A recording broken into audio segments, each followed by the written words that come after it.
મહાકુંભ એટલે કે પ્રયાગરાજમાં મોટી હોનારતમાં 30થી વધુ લોકો માર્યા ગયા બાદ હવે બીજી પ્રતિક્રિયા પણ આવી રહી છે.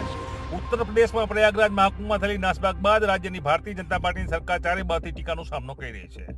રાજકીય પક્ષો બાદ હવે સંતો મહંતો તરફથી પણ પ્રતિક્રિયા આવી રહી છે. એવામાં શંકરાચાર્ય અભિ મુક્તેશ્વર નાનંદ સરસ્વતીનું પણ નિવેદન સામે આવ્યું છે. તેમણે આ અંગે કહ્યું છે કે વર્તમાન સરકારને હવે સત્તામાં રહેવાની નૈતિક અધિકાર નથી.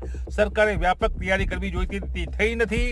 શંકરાચાર્ય પ્રયાગરાજ મહાકુંભમાં થયેલી ભાગદોડ પર મોટું નિવેદન આપતા કહ્યું છે કે નાસભાગની ઘટનાની સરકારની વ્યવસ્થાને ખુલ્લી પાડી દીધી છે. અધિકારીઓ પહેલેથી જ મહાકુંભમાં 40 કરોડ અને મૌનની સમસ્યા પર 10 કરોડ ભક્તોના આગમનનો દાવો કરી રહ્યા હતા. તે મુજબ તેઓએ વ્યાપક તૈયારી કરવી જોઈતી હતી.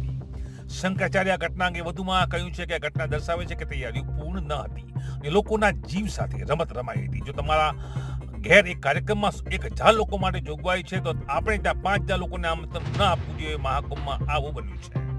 ગ્રાઉન્ડ ઝીરો પર કોઈ નક્કર વ્યવસ્થા નથી અને તે રીતે વિમુક્તેશ્વર નાનંદ સરસ્વતી કહેવું છે કે સીએમ યોગી રાજીનામું આપે.